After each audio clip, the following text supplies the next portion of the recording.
इसका ध्यान रखना। राजस्थान के मुख्यमंत्री की जब बारी आई तो राजस्थान के पहले मुख्यमंत्री कौन बने? हीरालाल शास्त्री। इस समय राजस्थान में प्रजामंडल आंदोलन चल रहे थे और प्रजामंडल के दो बड़े नेता थे, जिसमें एक का नाम था जयनारायण व्यास और दूसरे थे माणिक्यलाल वर्मा। इन दोनों को लगता था कि जब भी राजस्थान में मुख्यमंत्री की बारी आएगी उस समय या तो कौन बनेंगे? माणिक्यलाल वर्मा, या फिर कौन बनेंगे? और नेहरू जी ने किसको बना दिया? हीरालाल शास्त्री राजस्थान के कैसे मुख्यमंत्री बने? हीरालाल शास्त्री जयपुर से थे और जयपुर के ही सवाई मानसिंह सेकंड राजस्थान के क्या बन चुके थे? राज प्रमुख। उस समय राज प्रमुख के पास में अच्छी खासी पावर थी और जैसे ही राज प्रमुख बने, जैसे हीरालाल शास्त्री बने तो दोनों नेहरू जी के पास गए। कौन कौन? माणिक्यलाल वर्मा और जयनारायण व्यास। कि नेहरू जी कहा कि आपने गलत व्यक्ति को बना दिया। कि गलत व्यक्ति को कैसे बनाया? कि जयपुर के शासक सवाई मानसिंह सेकंड राजस्थान के राज प्रमुख हैं और जयपुर के ही हीरालाल शास्त्री को आपने क्या बना दिया है? मुख्यमंत्री। ऐसा लग रहा है कि मुख्यमंत्री की चल नहीं रही है, सारी व्यवस्था कौन देख रहे हैं? सवाई मानसिंह सेकंड। तो जनता आंदोलन कर देगी, विद्रोह कर देगी। ऐसा लग रहा है कि राजस्थान स्वतंत्र हुआ ही नहीं, तो या तो कुछ परिवर्तन करिए, नहीं तो फिर हमें पता नहीं है। इन दोनों को लगता था कि अगर इनको हटाएंगे तो या तो माणिक्यलाल वर्मा बनेंगे या फिर कौन बनेंगे? नेहरू जी ने हटाया और हटा के दूसरे बना दिए राजस्थान के CS वेंकटाचार्य। और CS वेंकटाचार्य भी राजस्थान के कैसे मुख्यमंत्री बने? मनोनीत। और ये एकमात्र ICS अधिकारी थे, इंडियन सिविल सेवा के अधिकारी थे, जो राजस्थान के क्या रहे? मुख्यमंत्री। फिर दोनों नेहरू जी के पास गए। नेहरू जी कहा सही नहीं हुआ। नेहरू जी ने कहा सही कैसे नहीं हुआ? कि आपने फिर गलत व्यक्ति को बना दिया। कि कैसे? इनको तो जानकारी नहीं है कि राजस्थान क्या है, पर आपने ऐसे व्यक्ति को बना दिया, तो क्या करें? तो इनको भी हटाओ। फिर तुम्हारी इच्छा क्या है? कि इच्छा हमारी है ना, हम दो बैठे हैं, हमारे में से किसी को बनाइए, आप ऐसे व्यक्ति को बना रहे हैं। तो ठीक है, अब दोनों में से किसको बनाए? ये जयनारायण व्यास। राजस्थान के अगले और तीसरे मुख्यमंत्री कौन बनते हैं? जयनारायण व्यास। और जयनारायण व्यास भी राजस्थान के कैसे मुख्यमंत्री हैं? राजस्थान के मनोनीत मुख्यमंत्री कितने? 3। पहले कौन? दूसरे CS वेंकटाचार्य और तीसरे। और ये तीनों ही संविधान सभा के क्या थे? सदस्य। प्रश्न यह हो सकता है कि राजस्थान के ऐसे कितने मुख्यमंत्री हुए जो संविधान सभा के सदस्य रहे? कितने हैं? 3। एक कौन? दूसरे CS वेंकटाचार्य। अब जयनारायण व्यास के समय 1952 में राजस्थान विधानसभा के क्या होते हैं? चुनाव।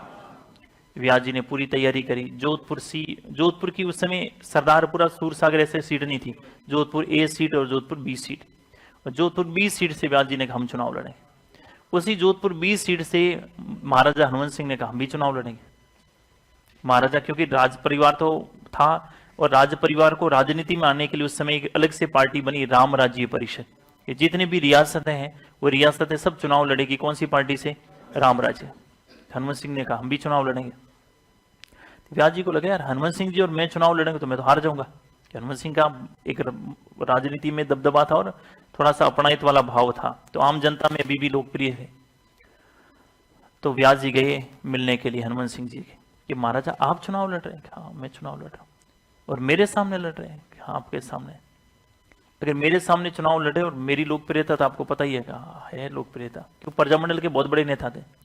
और मेरे सामने चुनाव लड़े, चुनाव हार गए तो हार जाए तो हार जाएंगे। नहीं, मैं नहीं चाहता कि आपकी प्रतिष्ठा को नुकसान पहुंचे, इसलिए आप मेरे सामने चुनाव मत लड़े। लेकिन अंतर ये तय हुआ कि चुनाव तो लड़ा जाएगा।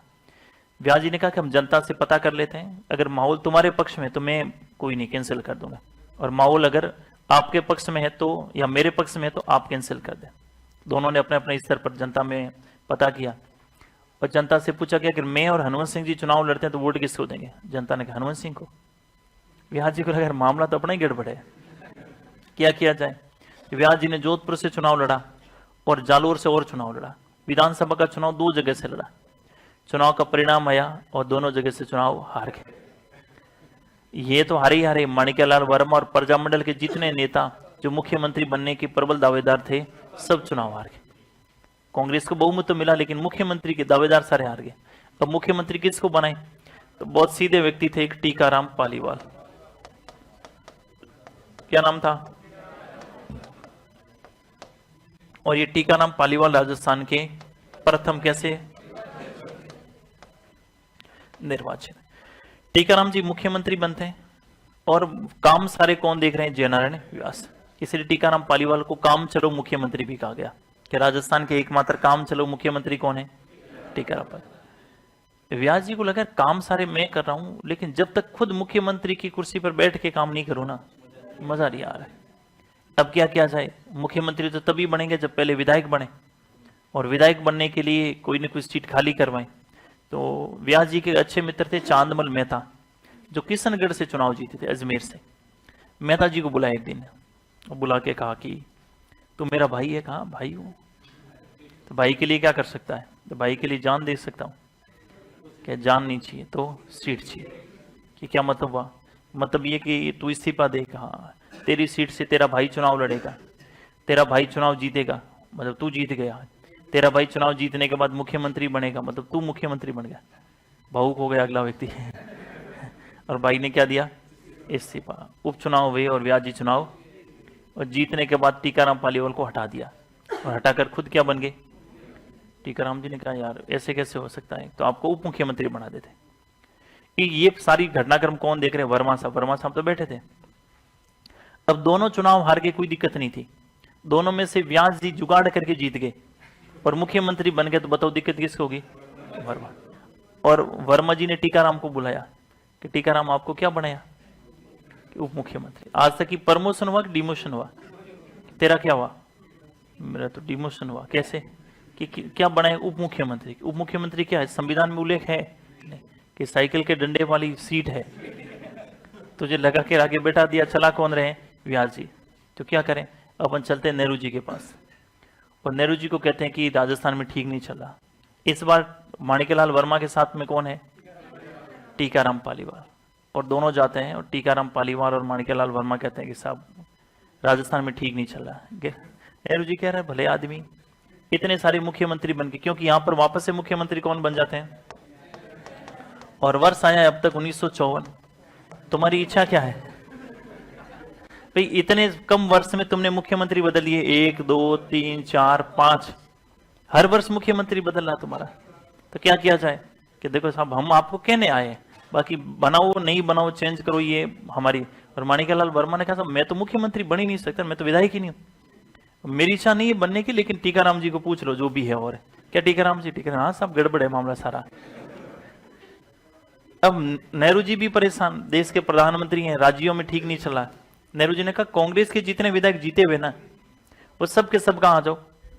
दिल्ली आ जाओ, सब दिल्ली बुला लो। और दिल्ली में विधायक दल की क्या रखें? बैठक। कांग्रेस के जितने भी विधायक जीते हुए उन सबको बुलाओ, और बुलाकर उनसे पूछो भाई तुम्हारी क्या इच्छा है? जनता से पूछिए, उनसे विधायक से पूछ लेते।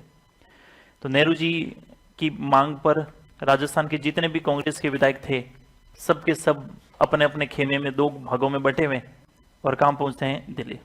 उसमें मोबाइल तो कुछ था नहीं। ये जैसे विधायक दल की बैठक होनी है, बैठक से कुछ समय पहले जयनारायण व्यास और टीकाराम पालीवाल आपस में कहीं बाहर एक दूसरे से मिल गए। व्यास जी ने कहा टीकाराम जी मैंने उप मुख्यमंत्री तो बनाया ना, वर्मा बहुत खतरनाक व्यक्ति, कुछ नहीं बनाएगा। कि क्या बात कर रहे हो? बात नहीं कर रहा, उन्होंने तो अपना मुख्यमंत्री का नाम ही तय कर लिया, तुम्हें बेवकूफ बना रहे हैं, तो मैं क्या करूं? तुम वापस मेरे खेमे में आ जा। तो वो तो उनके खेमे में आ गए, लेकिन उनके साथ में जो विधायक थे वो विधायक इनके पक्ष में रह गए, माणिक्यलाल वर्मा। विधायक दल की बैठक हुई, और बैठक में ज्यादा पलड़ा भारी किनका रहा? वर्मा जी का। जयनारायण व्यास को क्या देना पड़ा? इस्तीफा देते हुए व्यास जी ने कहा चलो ठीक है मैं तो इस्तीफा दे रहा हूं, लेकिन मुझे ये बता दीजिए कि तुम्हारे में से मुख्यमंत्री कौन बनेगा? आप तो जीते भी नहीं है। तो उन्होंने कहा मेरे में सबसे कम उम्र का जो विधायक है ना उसको बना देंगे, लेकिन आपको नहीं रहने देंगे। और सबसे कम उम्र के व्यक्ति कौन थे? मोहनलाल सुखाड़े। तो राजस्थान के अगले मुख्यमंत्री आपके कौन बनते हैं? मोहनलाल सुखाड़े। और सुखाड़िया साहब मुख्यमंत्री बनते 1954 में, 1954 में, और 1971 तक ही राजस्थान के क्या रहे? मुख्यमंत्री। 17 साल तक लगातार राजस्थान के मुख्यमंत्री। सबकी कसर एक व्यक्ति ने निकाली, और 55 साल की उम्र में मुख्यमंत्री पद से क्या दे दिया इसे? अपने वाले नेताजी 55 साल की उम्र में टिकट मांगते फिरते हैं, और इन्होंने 55 साल की उम्र में मुख्यमंत्री रह लिए। कितने साल तक? 17। इनको भी बीच में इस्तीफा देना पड़ा, और बीच में इस्तीफा देने का कारण क्या था? राष्ट्रपति का चुनाव 1969। 1969 में राष्ट्रपति चुनाव में 2 उम्मीदवार थे, नीलम संजीव रेड्डी जो कांग्रेस संगठन का उम्मीदवार था, और दूसरे कौन थे, वीवी गिरी जो इंदिरा गांधी का कौन। और राजस्थान के जितने भी विधायक जीते हुए थे इन सबको वोट दिलवा दिए नीलम संजीव रेड्डी को। उनको लगा भी इंदिरा गांधी तो सरकार के खिलाफ जा रही है, पार्टी के खिलाफ जा रही है। 1971 में इंदिरा गांधी जैसे पूर्ण बहुमत के साथ सत्ता में आए और आते ही सुखाड़िया जी को फोन किया, और सुखाड़िया जी कैसे हैं, कि मैडम गलती हो गई, इंदिरा किसी को माफ, अगला फोन करूं इससे पहले इस्तीफा होना चाहिए। बीच में क्या देना पड़ा, इस्तीफा। और फिर फिरोज गांधी के अच्छे मित्र थे जिनका नाम था बरकतुल्ला खान, और बरकतुल्ला खान अगले राजस्थान के क्या बनते हैं, मुख्यमंत्री। एक कार्यकाल पूरा हुआ, दूसरे कार्यकाल में फिर चुनाव हुए, कांग्रेस को बहुमत मिला, बरकतुल्ला खान मुख्यमंत्री थे, लेकिन पद पर रहते ही इनका क्या हो गया, अब देहांत के बाद कौन बने, तो हरदेव जोशी। हरदेव जोशी जब मुख्यमंत्री थे तो केंद्र में सत्ता परिवर्तन हो गई, और केंद्र में इंदिरा गांधी सत्ता में नहीं आए क्योंकि इमरजेंसी के बाद जनता दल की सरकार बनी, और मोरारजी देसाई प्रधानमंत्री बने। और मोरारजी ने एक साथ 9 राज्यों में क्या लगा दिया, राष्ट्रपति शासन, कि जहां जहां कांग्रेस की सरकार है सब जगह राष्ट्रपति शासन, और इस्तीफा देना पड़ा। और इस्तीफा देने के बाद वापस चुनाव हुए, और राजस्थान के अगले मुख्यमंत्री कौन बनते हैं, भैरों सिंह शेखावत। और शेखावत साहब 1977 में मुख्यमंत्री बने, पहले गैर कांग्रेसी मुख्यमंत्री थे। कैसे मुख्यमंत्री, उस समय बीजेपी नहीं थी, कौन सा पार्टी था, ये ठीक ठाक चला ही रहे थे। 2.5-3 साल का समय पूरा होने को आया, उसी समय केंद्र में फिर सत्ता परिवर्तन, क्योंकि मोरारजी और चौधरी चरण सिंह के बीच में क्या हो गया, चौधरी चरण सिंह ने समर्थन वापस लिया, मोरारजी ने क्या दे दिया, इस्तीफा देने के बाद वापस से चुनाव हुए, क्योंकि चौधरी चरण सिंह प्रधानमंत्री तो बने लेकिन उनके पास बहुमत नहीं था। संजय गांधी ने भरोसा दिलाया, लेकिन संजय गांधी ने कहा बाबा हमने तो मजाक किया था, और इस वजह से टकराव, वापस चुनाव हुए, और देश के प्रधानमंत्री फिर कौन बन गए, तो लोगों ने कहा Indira is India, India is Indira. और इंदिरा गांधी ने कहा जहां जहां कांग्रेस की सरकार नहीं है, कितने राज्य के 9, सब में क्या लगो, राष्ट्रपति। एक बार फिर राजस्थान उसके चपेट में आया, और राजस्थान के शेखावत साहब को क्या देना पड़ा, इस्तीफा। फिर सरकार किसकी बनती है, कांग्रेस की। अब कुछ कुछ समय के लिए मुख्यमंत्री बने, इसी समय मुख्यमंत्री बने थे जगन्नाथ पहाड़िया, नाम सुना होगा कभी। और जगन्नाथ पहाड़िया जो हैं वो जयपुर में कोई सम्मेलन था, और सम्मेलन में बोलते बोलते महादेवी वर्मा को लेकर कुछ ज्यादा ही बोल दिए।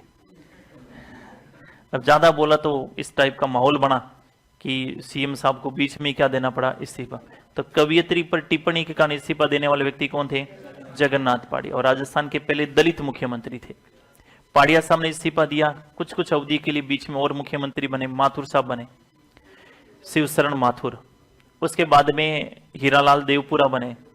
अब माथुर साहब के मुख्यमंत्री के बाद हालांकि नंबर वापस से हरदेव जोशी का आया, लेकिन जोशी जब मुख्यमंत्री थे उस समय केंद्र में सत्ता परिवर्तन हो गई, क्योंकि इंदिरा गांधी की हत्या के बाद राजीव गांधी प्रधानमंत्री बने, और जोशी और राजीव गांधी के बीच में थोड़ा सा टकराव था। और टकराव की वजह से बीच में एक बार ऐसा हुआ कि राजीव गांधी अपने पूरे परिवार के साथ रणथंभौर आए, और उन्होंने कहा कि राजस्थान के मुख्यमंत्री को रणथंभौर आ रहा है, और केंद्र से जब कोई मंत्री या फिर जब कोई प्रधानमंत्री या बड़ा व्यक्ति आता है तो राज्य के एक व्यक्ति को जिम्मेदारी दी जाती है, उनकी सारी प्रोटोकॉल को देखने को एक व्यक्ति को जिम्मेदारी दी गई। और उनको वापस से फोन आया कि ये हमारा निजी दौरा है और आपको रणथंभौर आने की कोई आवश्यकता नहीं। गांधी परिवार रणथंभौर को लेकर ज्यादा, देखा आपने कल परसों ही और पूरा गांधी परिवार आया था, तो वो प्रियंका गांधी का फेवरेट जगह है। जब भी उनके जितने भी इवेंट हुए हैं या उनको टाइगर को लेकर अच्छा शौक है, तो ऐसी स्थिति में वो आई। लेकिन उस समय प्रोटोकॉल मंत्री को अंतिम समय में सूचना दी कि हरदेव जोशी को आना है, और ऐसा कहते हैं प्रोटोकॉल मंत्री ने ये सूचना हरदेव जोशी को नहीं दी। वहां राजीव गांधी जब आए तो एक तो फॉरेस्ट डिपार्टमेंट का रेंजर खड़ा है, एक वो प्रोटोकॉल मंत्री खड़े हैं। पूछा वो हरदेव जोशी क्या हुआ? हरदेव जोशी ने कहा तो मैं तो इंदिरा गांधी के सामने नहीं जाता था, ये तो राजीव गांधी है। कि क्या बात है? हाँ सब बात ऐसे, 2-4 और बातें साथ में कर ली। राजीव गांधी नाराज हुए, वापस दिल्ली गए और दिल्ली जाकर हरदेव जोशी को कहा कि इस्तीफा भेज दो, और इस्तीफा तो भेजो। अब आपको असम राज्य का क्या बनाया जाता है? राज्यपाल। क्योंकि जब किसी व्यक्ति का राजनीतिक जीवन खत्म करना है तो उसको क्या बना दो? राज्यपाल। कहाँ के राज्यपाल? असम। तो उन्होंने अपने बोरी बिस्तर पैक किए यहाँ से, अभी कहाँ जाना है? असम। तो यहाँ से तैयार होकर कहां चल दिए? असम। जोशी साहब जब असम थे उसी समय राजस्थान के मुख्यमंत्री बने शिवशरण माथुर। माथुर साहब के समय डी जगह पड़ती है एक भरतपुर में ना, और डी के महाराजा थे मान सिंह। वो वहां पर चुनाव लड़ रहे थे कांग्रेस के खिलाफ, और कांग्रेस के कार्यकर्ता और उनके बीच में पहले से थोड़ा सा नोकझोंक टकराव की स्थितियां चली रही थी। इसी समय माथुर साहब वहां चुनाव प्रचार के लिए गए, हेलीकॉप्टर वहां छोड़ा, रैली में संबोधित करने गए। महाराजा को थोड़ा सा यूं अच्छा नहीं लगा, उन्होंने अपनी जीप निकाली, जोंगा जीप थी उनके पास, पहले बड़ी जीप आती थी थोड़ी सी बड़ी, वो निकाली और जाकर हेलीकॉप्टर को बचीड़, हेलीकॉप्टर वहीं खत्म। इतना ही होता है, डब्बा खत्म हो गया। उन्होंने अपनी जोंगा जीप वापस से स्टार्ट करी और वापस महल में आ गए। किसी पुलिस अधिकारी में हिम्मत नहीं हुई कि महाराजा को गिरफ्तार करे। माथुर साहब किसी व्यवस्था से जयपुर पहुंचे। दूसरे दिन वो डी की मंडी में किसी काम से गए हुए थे, और उसी समय पुलिस ने उनको गिरफ्तार करने के बहाने गोली चलाई और एनकाउंटर कर दिया। एनकाउंटर के बाद स्थितियां ऐसी बदली कि माथुर साहब को क्या देना पड़ा? इस्तीफा। डी हत्याकांड के कारण इस्तीफा देने वाले कौन थे? कौन थे? शिवशरण माथुर। अब माथुर साहब के बाद राजीव गांधी ने कहा, भले आदमी, कोई राजस्थान में ढंग की व्यवस्था संभालने वाले नहीं है, कि सब है, लेकिन उनको तो आपने क्या बना दिया? असम का राज्य। वापस बुलाओ उनको। हरदेव जोशी को राज्यपाल पद से वापस हटाया और राजस्थान के फिर से क्या बने? मुख्यमंत्री। जोशी, माथुर, फिर जोशी। जोशी जब मुख्यमंत्री थे तो राजीव गांधी और इनके बीच में टकराव तो था ही। उसी समय राजीव गांधी एक बार फिर रणथंभौर आते हैं। जोशी ने कहा मामला तो अपना फिर गड़बड़ लग रहा है, और उस समय सब मंत्रियों को बुलाया कि राजस्थान में पूरी सरकार रणथंभौर आनी है। तो पूरी सरकार आनी है इसका मतलब सारे मंत्री जाने। जैसे ही न्यूज छपी तो मीडिया में आलोचना हुई कि सब लोग, तो उस समय राजस्थान में अकाल पड़ा हुआ था, और इतना भयंकर अकाल था जिसकी वजह से लोग मर रहे थे। तो लोग तो मर रहे हैं और राजस्थान की सरकार मौज करने के लिए कहाँ जा रही है? रणथंभौर। राजीव गांधी को लगाई दिया तो मामला गड़बड़ होगा। तो फिर क्या करें कि मंत्रियों को अपनी निजी गाड़ी लेके ही रणथंभौर आना है। सरकारी तामझाम नहीं होना चाहिए, किसी प्रकार की सरकारी मशीनरी का दुरुपयोग नहीं होना चाहिए। चुपचाप अपने पास जो गाड़ी है वो लाएं और अपन मीटिंग करेगा। लेकिन मंत्री जब तक सरकारी गाड़ी में नहीं जाए, मंत्री वाला फील ही नहीं है उनको, आगे पीछे गाड़ियां होनी चाहिए वो। तो ऐसी स्थिति में मंत्रियों को लगा कि काम करते हैं, 2 पार्किंग बनवा देंगे। ये आपस में सबने मामला बैठा दिया। एक पार्किंग में राजीव गांधी की गाड़ी खड़ी करवा देंगे, और इतने ही रुकते हैं, घंटे 2-4 घंटे रुकेंगे, वहां कुछ निजी गाड़ियां खड़ी कर देंगे, और दूसरी पार्किंग में किसको? अपनी वाली गाड़ियां खड़े। तो पार्किंग ए और पार्किंग बी। और पुलिस के अधिकारी जो वहां व्यवस्था देख रहे थे उनको कहा गया कि राजीव गांधी की गाड़ी जो है इस बी पार्किंग में खड़ी करनी, ए पार्किंग में नहीं लानी। तो ठीक है। जब राजीव गांधी एकदम आने वाले थे उसी समय एक व्यक्ति वहां गए और उस व्यक्ति ने कहा कि राजीव गांधी की गाड़ी भी इसी पार्किंग में खड़ी करो। ठीक है, सब यहाँ करवा देंगे। और वो गाड़ी वहीं खड़ी हुई जहां पर पहले से मंत्रियों की गाड़ियां खड़ी थी। राजीव गांधी बेहद नाराज हुए, बिना भोजन किए वे रणथंभौर से वापस दिल्ली लौट गए। और वो जो पार्किंग चेंज करवाने वाले व्यक्ति थे वो अशोक गहलोत थे, और जो प्रोटोकॉल मंत्री थे उस समय, जो प्रोटोकॉल मंत्री थे ना, वो भी कौन थे? अशोक गहलोत थे। तो ऐसे ही जादूगर थोड़ी कहते हैं मुझे।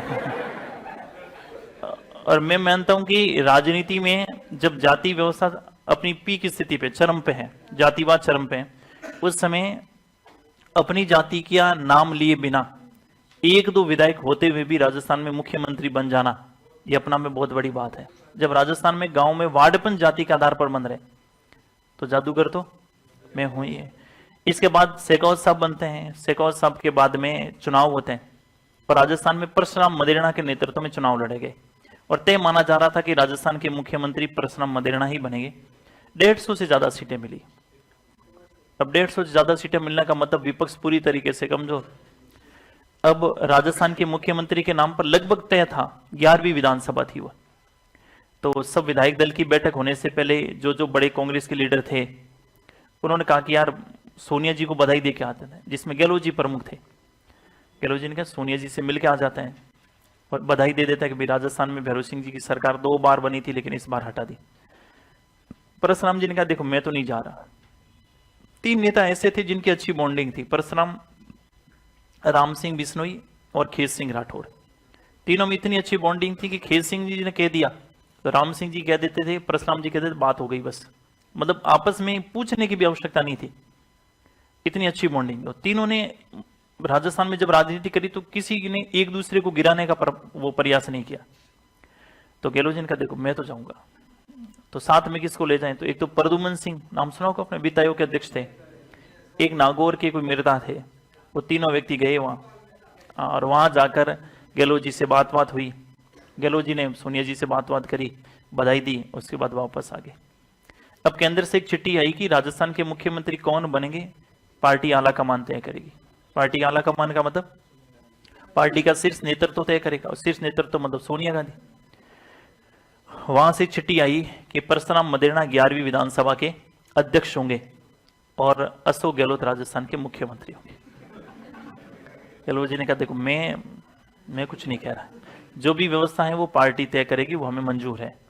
और माला लेके राम सिंह जी के पास ये तीनों नेता थे, क्योंकि इन्होंने ही तो टिकट दिलवा कर, और कोई गलत नहीं, राजनीति में हर व्यक्ति की महत्वाकांक्षा होती है।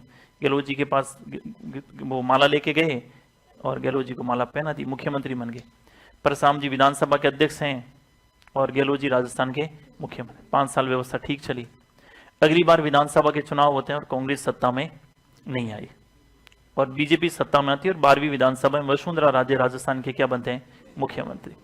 और जब वसुंधरा जी मुख्यमंत्री बने तो गहलोत जी 5 साल दिल्ली चले गए। सीपी जोशी को प्रदेश कांग्रेस कमेटी का अध्यक्ष बनाकर राजस्थान भेजा। सीपी जोशी ने 5 साल काम किया, संगठन में स्थितियों को ठीक किया, बूथ से लगाकर जिला स्तर तक बहुत मजबूत स्थिति को बनाया। टिकटों के बंटवारे में भी सीपी जोशी की खूब चली।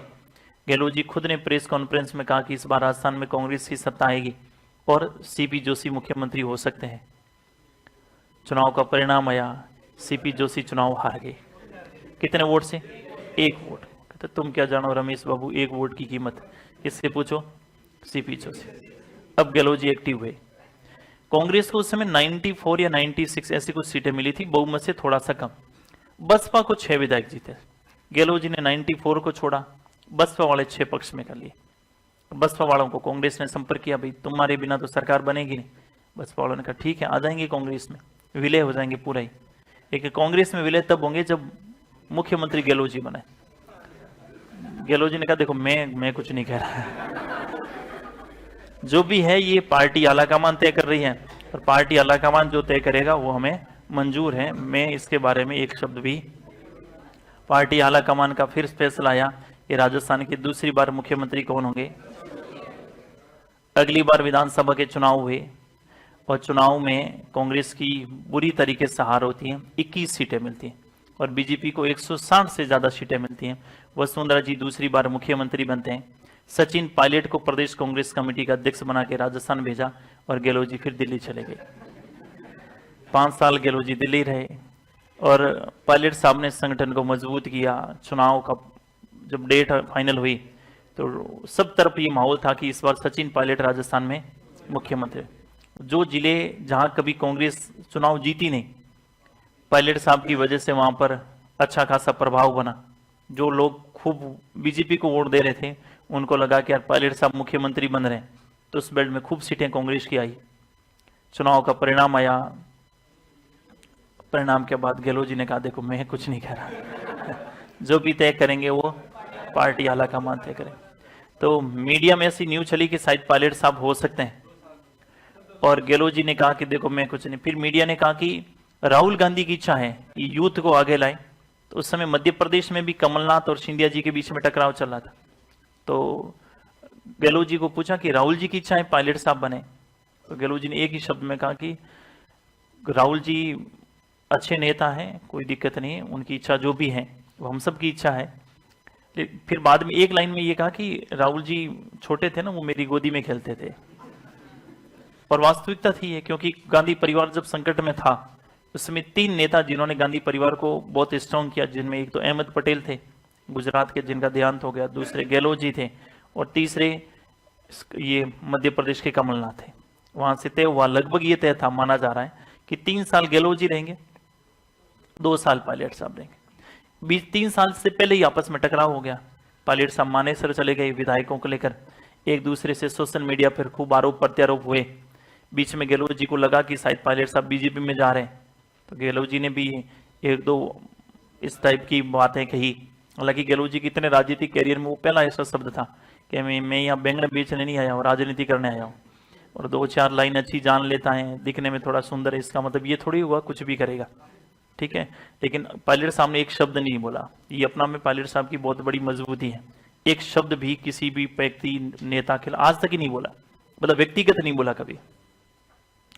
जो भी स्थितियां बनी आपस में समझौता हुआ, पायलट साहब के कुछ लोगों को मंत्री बनाया गया, गहलोत जी वापस ठीक ठाक स्थितियों में चल रहे थे। फिर जो बात तय हुई थी उसके अनुसार यह था कि शायद अंतिम 1 वर्ष तक पायलट साहब मुख्यमंत्री बनेंगे, क्योंकि उप मुख्यमंत्री से हट गए, कोई मंत्री भी नहीं थे। और उस समय केंद्र से 2 पर्यवेक्षक जयपुर आते हैं। गहलोत जी को पहले से पता हो गया कि शायद कुछ मामला हो सकता है। गहलोत जी तनोट माता के दर्शन करने के लिए जैसलमेर चले गए। वहां मोबाइल नेटवर्क सीमा से बाहर हो गया। शांति धारीवाल और महेश जोशी ने कांग्रेस के जितने भी विधायक जीते हुए थे गहलोत गुट के, उन सबको बुलाया और बुलाकर एक बस में बिठाया और सबको विधानसभा अध्यक्ष के घर ले गए और कहा अगर गहलोत जी को मुख्यमंत्री हटाया तो सब विधानसभा पद से ही क्या दे रहे हैं, इस्तीफा। जो पर्यवेक्षक आए थे वो मुख्यमंत्री के घर पर बैठक का इंतजार करते रहे और अंततः ये हुआ कि कोई बैठक नहीं हुई। शाम तक गहलोत जी पहुंचे। गहलोत जी ने कहा ये इतना बड़ा घटनाक्रम हुआ, मैं सॉरी फील करता हूँ मुझे इसके बारे में कोई जानकारी, मैं सोनिया जी से मिलकर जो है वो इसके संदर्भ में बात करूंगा। जो भी था पायलट साहब नहीं बने। फिर विधानसभा के चुनाव हुए। गहलोत जी ने पूरा प्रयास किया, लेकिन अंदर ही अंदर कुछ स्थितियां ऐसी बनी कि गहलोत जी के द्वारा जो भी टिकट दिलवाए थे वो ज्यादातर चुनाव हार गए और पायलट साहब ने कम टिकट दिलाई, लेकिन जितने दिलवाई लगभग चुनाव जीत गए। गहलोत जी फिलहाल जयपुर में अभी तक तो। गोविंद सिंह डोटासरा प्रदेश कांग्रेस कमेटी के अध्यक्ष हैं। अब 5 साल, हालांकि बीच में मीडिया ने एक बार कहा कि गहलोत साहब क्या मान लें क्या कि आपका राजनीतिक जीवन अब धीरे धीरे करके आप विराम दे रहे हैं। गहलोत जी ने कहा कि 2028 तक मैं सक्रिय राजनीति में रहूंगा। उसके बाद पायलट साहब फिर तो तनाव में है कि यार 2028 का मतलब एक विधानसभा का चुनाव तो और है, एक और इसका मतलब अगला चुनाव। और हमारे राजस्थान में ये परंपरा रही है कि 5 साल से हम सरकार चेंज कर देते हैं, अगली बार फिर मान लीजिए कांग्रेस आई, उससे अगली बार बीजेपी, और 15 साल। और अभी